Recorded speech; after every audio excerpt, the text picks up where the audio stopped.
এই এপিসোডে আমি দেখাবো কিভাবে কোনো স্ক্রলিং টেক্সটকে এডিট করা যায়। এখানে আমি যে স্ক্রলিং টাইটেলটা তৈরি করেছি এর উপর ডাবল ক্লিক করি। এটাকে যদি আমি হরিজন্টালি মাঝে নিতে চাই তাহলে এটা নির্বাচন করি এবং এখানে ক্লিক করে এর উপর মাউসটা ছেড়ে দেই। দেখতে পাচ্ছি হরিজন্টালি এখানে সেন্টার হয়েছে। যদি আমি কোনো লিডিং কার্নিং করতে চাই, আমি এখানে কার্নিংয়ে যাই, অর্থাৎ ওয়ার্ড স্পেসিং আমি একটু কমিয়ে দিই। দেখতে পাচ্ছি ওয়ার্ড স্পেসিংটা কমছে। এখানে লিডিংয়ে যাই, একটু কমিয়ে দেই। দেখতে পাচ্ছি লিডিংটা কমছে। আবার মাঝে নেই, এখানে ক্লিক করি, দেখতে পাচ্ছি মাঝে চলে আসছে। এবার দেখতে পাচ্ছি এটা নির্বাচন করা হয়েছে, এর বাইরে ক্লিক করি, নির্বাচনটা উঠিয়ে দেই এবং এখানে দেখতে পাচ্ছি title type role from button, এর উপর ক্লিক করি। এখান থেকে ক্রুয়েল ফ্রম রাইট এটা নির্বাচন করি, সেভে ক্লিক করি। এবার এটাকে আমি প্লে করি। দেখতে পাচ্ছি দেখব ডান থেকে বাম দিকে আসছে। দেখতে পাচ্ছি ডান থেকে বাম দিকে স্ক্রল হচ্ছে। এর উপর ডাবল ক্লিক করি, আমি এক লাইনে নিয়ে আসতে চাই।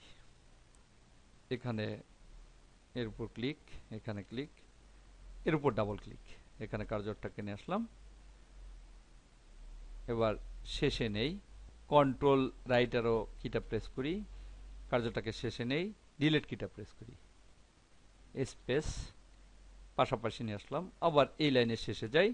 কোনো লাইনের শেষে যাওয়ার জন্য কিবোর্ড থেকে কন্ট্রোল রাইট অ্যারো কিটা প্রেস করতে হয়, আমি কন্ট্রোল রাইট অ্যারো প্রেস করি, শেষে গেল, ডিলিট কিটা প্রেস করি, পুনরায় এখানে ক্লিক করি, শেষে যাই, ডিলিট কিটা প্রেস করি, স্পেস।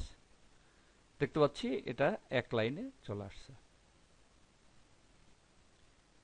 এবার বাইরে ক্লিক করি, পুনরায় সিলেক্ট, এর উপর ক্লিক, এটাকে ক্লিক করে ড্রাগ করে নিচে বসাই।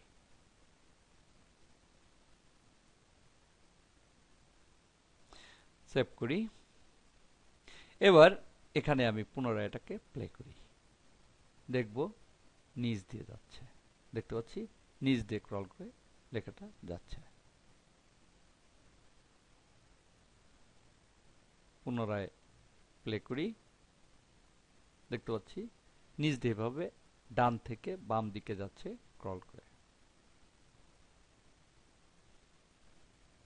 এভাবে কোনো অ্যানিমেটেড টাইটেলকে বিভিন্নভাবে এডিট করা যায়।